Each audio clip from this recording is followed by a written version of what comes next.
खलीफा के लबों से जो गुलो जौहर बिखरते हैं, खलीफा के लबों से जो गुलो जौहर बिखरते हैं, बड़े अनमोल मोती है ये दौलत हम संभालेंगे। बड़े अनमोल मोती है ये दौलत हम संभालेंगे। Last one, some more video I wanted to show you guys. We'll just move on to the next thing now, of the Friday sermon, and then at the end we have a small Kahoot as well. So we'll play the Friday sermon now. I think Amr, it's on you. Did you get the presentation? Yeah. أعوذ بالله من الشيطان الرجيم بسم الله الرحمن الرحيم. So Friday sermon summary. Hazrat Khalifatul Masih Ayyadullah Ta'ala ibn Sahil Aziz said that he would continue to highlight the life of Hazrat Umar Razdallahu anhu. He was a Khalifa for 10 and a half years. During this time, various countries and regions were conquered, such as Syria, Egypt, Iran, Iraq, Armenia, if I said that right, and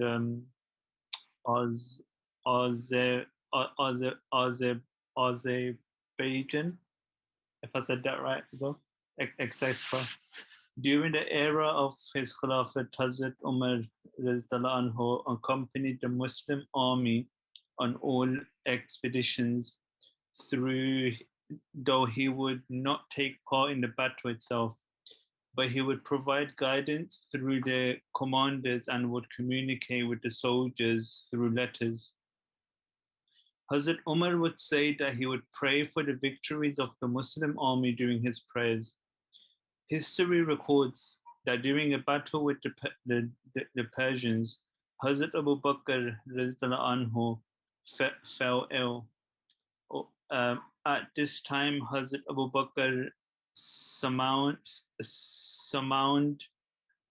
Hazrat Umar anhu and told him that he was soon going to pass away. Thus, he instructed that as soon as he passes away, Hazrat Umar anhu should announce to the Muslims that they should go out for jihad and that his demise should not cause any delay in carrying out of their duties. Thus, after the demise of Hazrat Abu Bakr anhu and subsequently becoming the Khalifa, Hazrat Umar anhu delivered a powerful speech encouraging the Muslims to undertake jihad. It is recorded that 1,000 people came forward and presented their names to be part of the army going to Iraq. By the time this army reached Iraq, it is recorded that the army had grown to 5,000. Hazrat Khalifatul Masih Ayyadullah ibn Aziz narrated about the Battle of Namarek that took place in 13th year Hijri. During this battle, the Iranian commander Jaban was captured. However, his captor did not recognize him, and so after Jaban gave him some expiation, he was released. Later, he was recaptured. However, when Hazrat Abu Ubaid, who was commanding the Muslim army, learned that Jaban had already been captured and released once, he said that it would be inappropriate for them to keep him captive after he had already given an expiation and been released. This exhibited the high moral conduct of the Muslim army. The Battle of Jisr also took place in 13th Hijri, when the Muslims defeated the Persians. It is recorded that the Muslim army numbered 10,000, while the Persians were much more. there was a river that delayed the battle. Subsequently, there was a bridge built over the river subsequently there was a bridge built over the river, which is why this is known as the Battle of Jisr. As the Muslims were initially winning the battle, the Persian commander commanded the elephants to charge forward, which caused great chaos and scattered their ranks. The Persians continued their attack, due to which various Muslim commanders were also martyred. Upon hearing of this, Hazrat Umar anhu gathered the people of Medina and suggested that he should go to battle as a commander. However, Hazrat Ali anhu advised against this.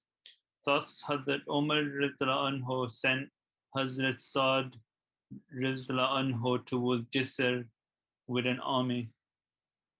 Jazakallah. Jazakallah, Jazakallah, mashallah.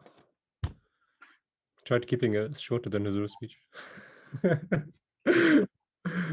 Words there. Yeah, man, a lot of words, a lot of words, a lot of words. Huzur covers so many things. Also, one of the things which Huzur mentioned at the end was the passing away of Fatih Abdul Salam. Did you guys remember him? I heard him read his janaza. Yeah, but do you know who he is? Maybe by face. Have you got a picture of him? If you guys see his face, you'll definitely know. Most likely, then. Do you guys remember that there was someone during Huzur's speeches and Jalsa and stuff, he just randomly stands up, Arab guy, and he starts saying, Allahu Akbar, Allahu Akbar. Oh, yeah. Yeah. Remember him? So he basically passed, he's the one that passed away. Try and find a picture of The him. one who does that in UK Jalsa as well, right? Yeah. He's done it everywhere. Oh. Like, what a way to remember I him. can't recall him. I can't. I'm trying to find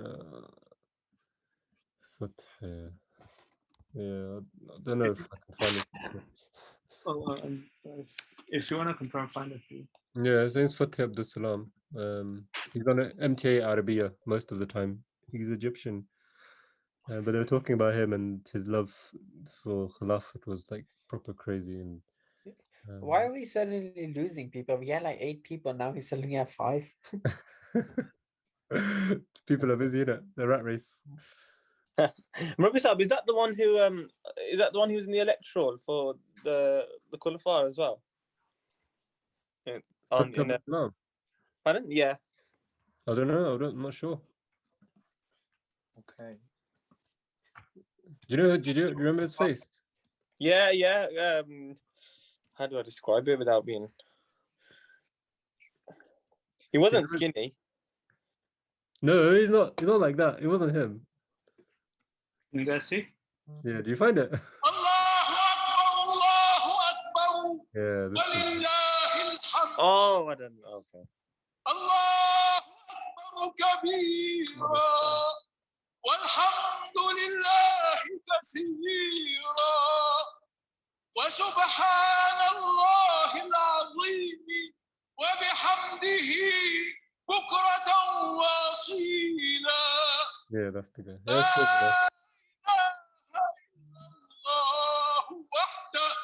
الله وحده. Yeah, that's it. Basically, it's a massive personality amongst the Ahmadi Arabs. So I think it was a massive loss. My father-in-law as well was with him in Qadian. And Huzur was basically talking about how Fatih Abdul Salam, he loved Qadian so much because it was the land of the prophets. And the day he was leaving, he was crying and he was praying to Allah that, Allah, I don't want to leave the land of this prophet, but I have to. And that very same day, or that night when they were about to leave, something happened with the flights and it basically got delayed. So it was like his prayers got answered that he was able to stay there for a few more days. So it's quite amazing. Tiga, always remember these guys, whoever Huzur mentions, so much to learn from them. Tiga, I think we'll play Kahoot now.